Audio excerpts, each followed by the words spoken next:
All right, music fans, welcome back. Harmless Dave here, talking about real music, but also real insanity. Yep, and doing it in real time for a few real people out there, like 5 or 6, just like you right there, and just like me here. Yes, again, want to thank all the new subscribers for coming on board. I have Eric Clapton to thank for all of this, so thank you again, Eric, for doing that amazing interview. Getting some good reviews, too, which is interesting, because the last time I was involved in a bit of controversy, they were calling me out for calling people morons because they were out there masking up, and they're doing it again. So I'm eventually going to start calling people morons again, but not in this particular episode. So you're safe for now, but it's coming back, because if you're going to bring this stuff back, then I'm going to be the one to call it out. Although I have a lot of other, peers, cohorts, who are also calling it out. Not as many as there should be, though. And Carlos Santana, he waded into controversy. He just said the most controversial thing I've ever heard. Holy crap, Batman and Robin. So Carlos is on stage with his band on August 19th in a clip posted on YouTube. And he said this: when God made you and me before we came out of the womb, first of all, he's referencing God here. That's his first mistake. He says, you know who you are and what you are, because it's a self-evident truth what you are when you come out of the womb. Not anymore. Not anymore. About 15 minutes ago, they changed all that. Later on, he says, when you grow out of it, you see things and you start believing that you could be something else. And it might sound good, but you know it ain't right. Now, I cleaned up some of the sentence fragments there, and he goes on here and really steps in it. And it says here in the article, he made more harmful comments about gender identity, because a woman is a woman and a man is a man. He said, whatever you do in your, he says, whatever you do in the closet, that's your business. He goes on to say, I'm okay with that. Well, wait, whoa. Okay, so okay, let me just stop here for a second. Now, I had this view, and I still kind of do. I'm like, if you're 18, you're a consenting adult, you're smart enough to know, you have informed consent, do whatever you want to do. Now, in the old days, we had this, I don't know what you'd call it, but this old school way where a man would be attracted to another man, but then he wouldn't be, like messing up his body and wanting to cut this or add this or anything like that. And that was the old-fashioned way. But now it's more than that. Now, if you're born a certain way, and he touches on this because he actually goes full Bible here. You know where he goes? This is pretty interesting. Carlos is pretty sharp. He goes to Jeremiah 1:5. It says, before I formed you in the womb, I knew you. Before you were born, I set you apart.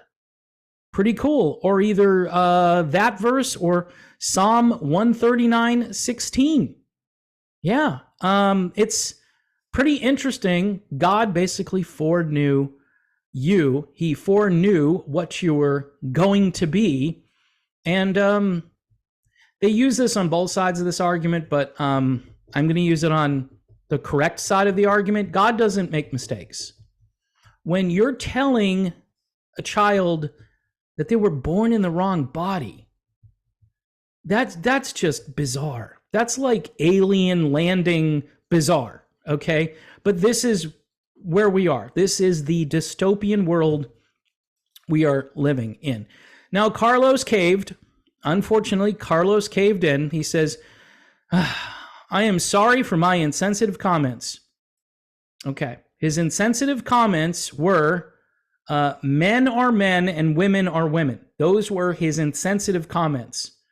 Folks, are we going to just sit here and just pretend that this is okay? Now, look, did he have to wade into this? No, not necessarily. But he's an older guy. last year, I think he had not a heart attack, but I think he had some kind of an event on stage where he passed out and he was dehydrated. And I heard he was okay.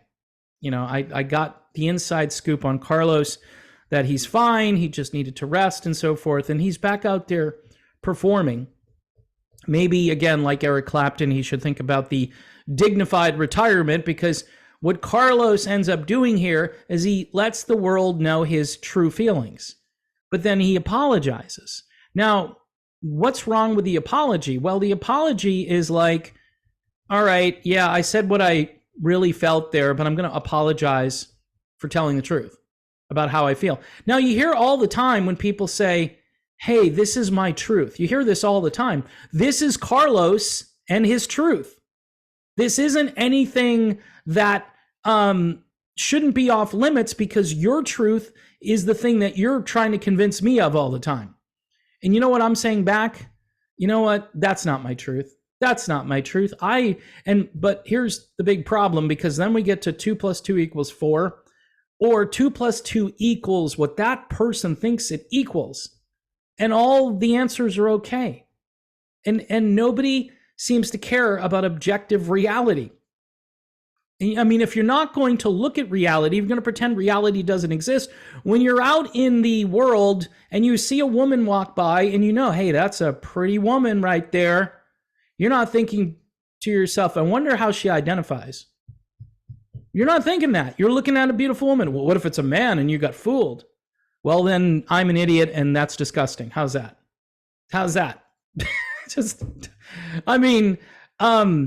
Look, if you want to, here's the bottom line though. He touched on this when he said, whatever you do in your closet. And this is the traditional live and let live philosophy.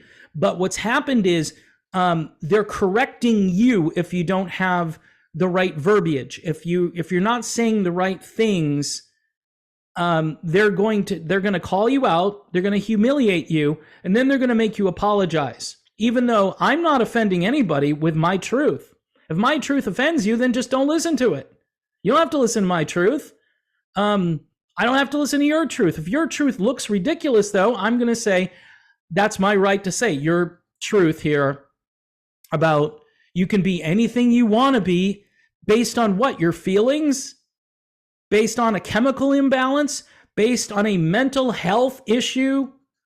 That years ago, we would do counseling and you might go into therapy, and doctors would be there to assert truth. They wouldn't be there to help you affirm your delusion. That's the difference now.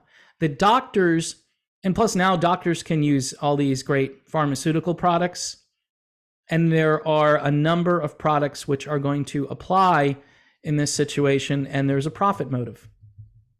There is a profit. I mean, hormones, all of the surgeries. Come on, people. We know, but you can't say this stuff out loud or you're some kind of criminal. The thought police are coming, you know? I feel bad for Carlos because he's an older guy and he doesn't need this at his age. He felt like he could probably say this because it's such a self-evident truth. But he realizes that, I guess I can't say that. And all of these guys from the 60s, like Carlos and Eric and all these guys that are still around, they're peacemakers. They're all from the give peace a chance time period.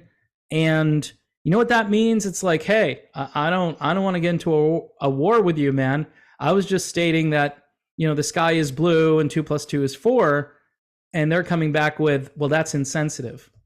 How do you can't, there's no way to handle that. What do you do with 2 + 2 isn't 4? What do you do with, oh, well, if you think the sky is green, that's your truth, right? And so, yes, I know this issue is more complicated because there are certain chemicals now in the water, in the air, in the plastics, all of that stuff. And RFK, by the way, stepped in this because he talked about this out loud, and immediately he got branded as the new Alex Jones. There's a famous, I'm not going to get into it here, but Alex Jones, this famous clip of him talking about the frogs. Okay. And so how does that apply here? It applies because there could be something else going on that nobody is looking at, and everybody is affirming this. They're saying this is fine. This is the new normal and the brave new world, however you want to describe it. I feel bad for Carlos because he's such a great musician. He's such a gentle soul. I don't think he would hurt a fly. And I could be wrong. He could have a real temper. I don't know him personally, but I know people who know him. Let me say that. And most people who know him really like him and think highly of Carlos Santana. Will this hurt Carlos? Yeah, it'll hurt short term, but there are fans out there that don't care.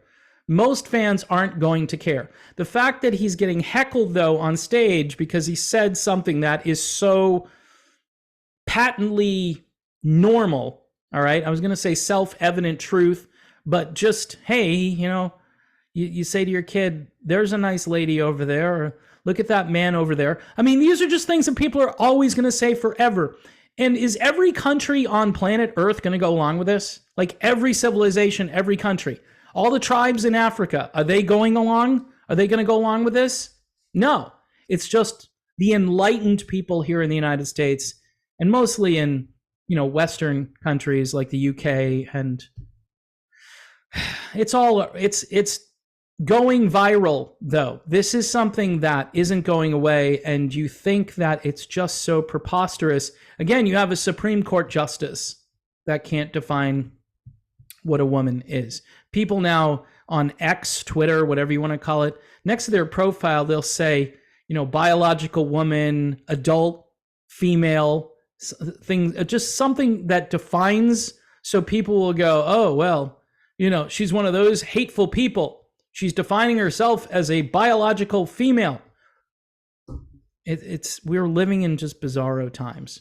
All right, folks. That's pretty much it on this video. Don't forget to check out Modern Retro Radio, modernretrofm.com. They're playing new material by Eric Clapton. If Carlos puts out new stuff, you'll hear it over there. Any other of the vintage artists I've been talking about, if they put out new material, this radio station will actually play it. Also, folks, if you want to help out the channel, best way to do it is with either YouTube memberships or Patreon. If you like the content, you want to support, you want to send a message to the people that are pushing back here and just suppressing the reach of these videos, because all the videos I'll just do on my own, they kind of go nowhere. They just, based on, now I'm over 70K, so that makes it look even worse. If I ever someday, God willing, hit 100K and I'm getting like 800 views on a video, that's just comedy. That's like, sure, okay, sure, only 800 out of 100,000. So we're at 70 now. So if I'm getting 1,000, right, that's what, 1 out of 70 people that are watching, supposedly. And then people typically do watch from the outside who don't subscribe to your channel. So that's another thing. If you're not subscribed to the channel, please do that, because that helps a lot. And my revenue actually finally started to go in the other direction. And it took 3 days after the Clapton video was up there for that to happen. So again, it's going to be temporary. So I definitely need your help and your support. Thanks to everyone who's already doing it. Thanks to all the patrons, all the YouTube members, and people who are not hostile to me or what I talk about here. I appreciate all of you. God bless, and take care. It's the new normal, and it's not going away anytime soon.